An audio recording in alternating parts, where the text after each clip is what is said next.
Inulan na kami. Nagdala ng pizza si Dion. Nagdala ng pizza. Ulan. Pizza girl.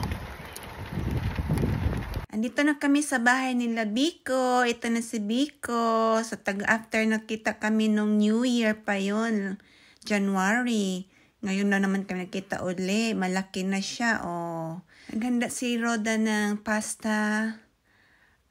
So, in-offer niya sa amin. Tapos yung dinala din namin na pizza. So, Italian ang aming pagkain ngayon sa bahay nila Biko. Yan si Roda. Tsaka yung si Kuya Lerme. Yan ang mga parent ni Biko. So, masarap talaga yung luto ni Roda. Palagi kaya gustong-gusto namin na kumakain sa kanya. Hindi namin maindian yung pagkain niya na ini. Oh.